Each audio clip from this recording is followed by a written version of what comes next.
با عرض درود و سلام خدمت شما عزیزان.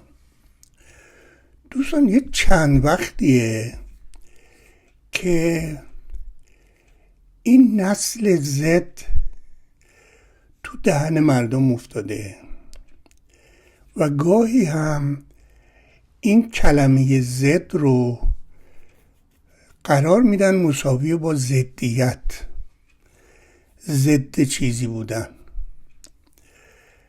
من فکر کردم که باید برای فهمیدن این نسل‌ها یه تحقیق و توجهی بکنیم، ببینیم که این نسل‌ها یعنی چی؟ نسل زد، نسل آلفا، نسل ایکس، نسل ایگرگ و بومرها، اینا کیان؟ ببینید،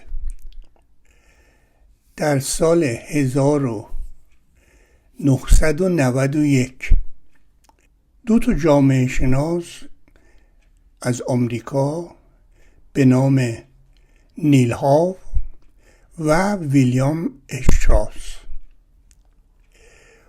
اومدن ببینن که این جنریشن چیه و مجموعه این تحقیقات و نکاتی که بهش رسیده بودند رو در کتابی به نام اشتراس این رو چاپ کردن و یه اساسی گذاشتند بر مبنای سالها که خب واضحه که سالهای میلادیه. اومدن نسل‌ها رو از سال 1946 شروع کردن به دسته‌بندی. نسل اول بومرها هستند که 1946 تا 1964 این یه نسله. بعد از اون نسل ایکسه، از 1965 تا 1980. بعد از اون نسل وای، 1981 1996.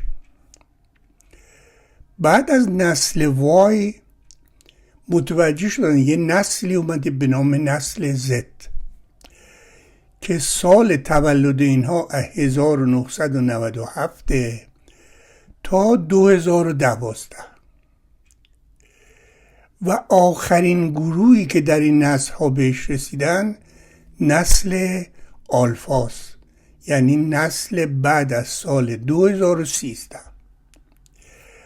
اگه توجه کرده باشین این نسل ها در ابتدا حدوداً 20-21 ساله بودن.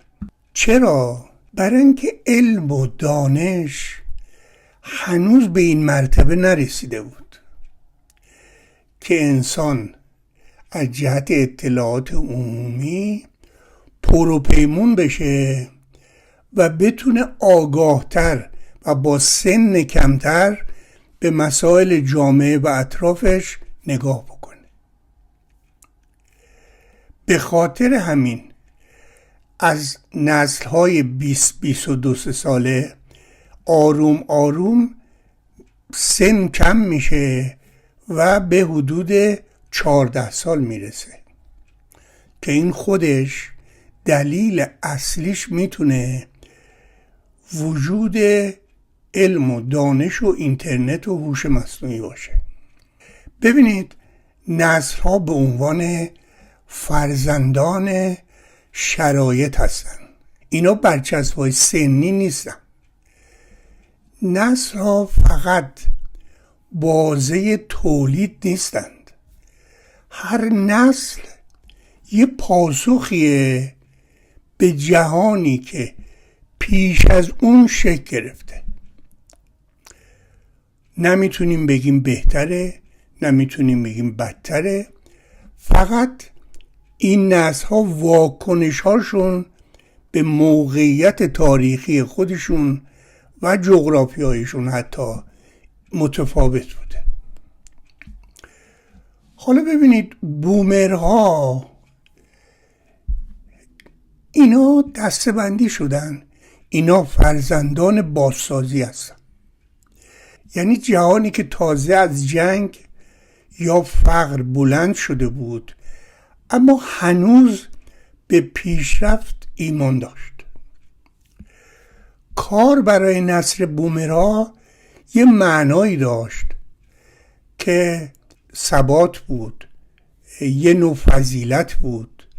آینده برای اونا یک جور قابل برنامه ریزی بود. بعد از اون میریم سراغ نسل ایکس. این نسل ایکس نسل شکافه.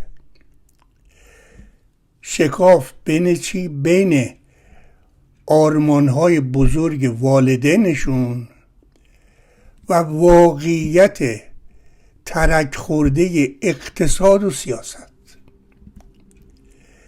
این نسل ایکس کم حرفتر، مستقلتر، محتاط‌تر، اینا یاد گرفتن روی پای خودشون بایستن. این گروه به کسی قولی ندادن. بعد از اونها میریم سراغ نسل وای. نسل وای یا میلنیال نسل امیدهای ناتمام بود.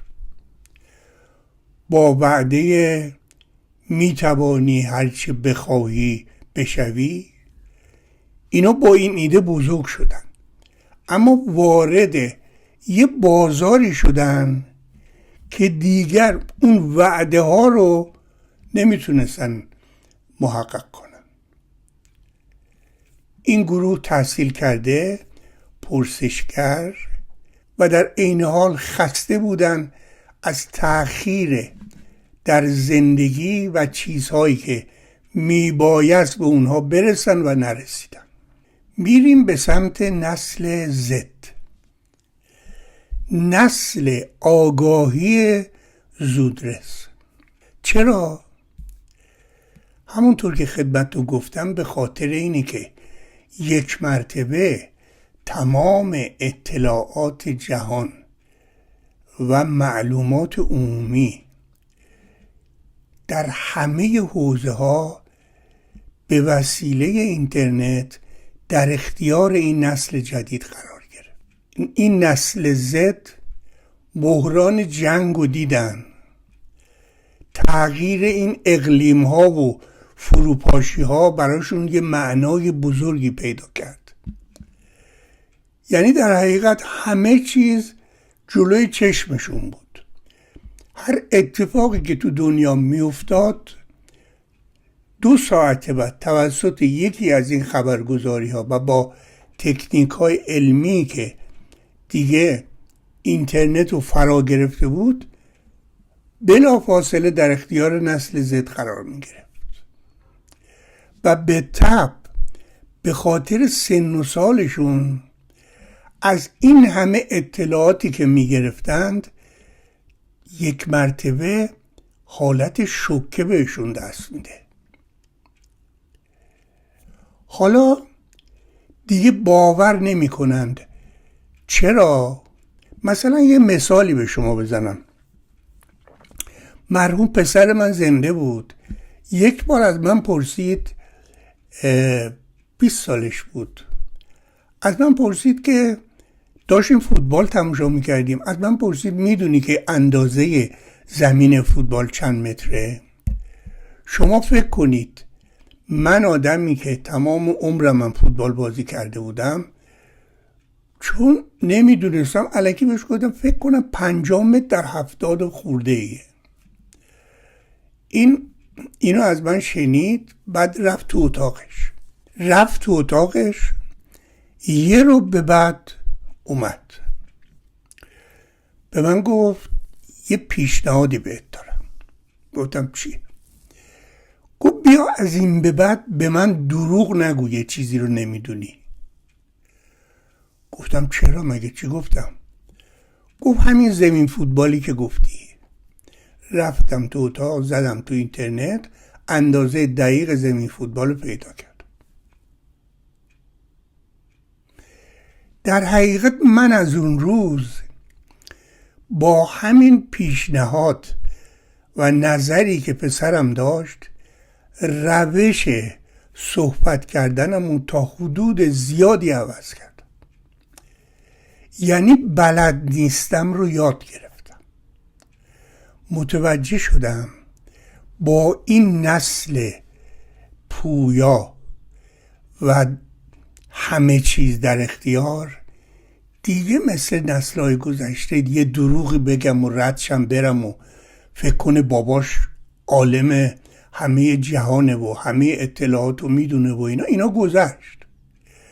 این چیز هاست که باید یاد بگیریم از این به بعد که با اینها چگونه رفتار کنیم.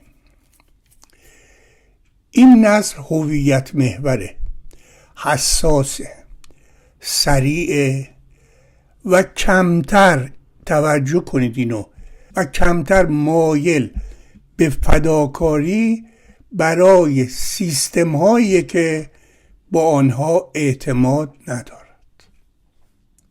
یعنی همین اتفاقی که امروز داره در ایران ما میفته. این نسل زد مشکل نیست در جوامع دیگه، یه پله است، یه آسانسور برای رسوندن اون جامعه به افکار جدید. اما در کشوری مثل ما که میخوان، توجه کنید، میخوان قوانین 1450 سال پیش رو بیارن و به خورد اینا بدن.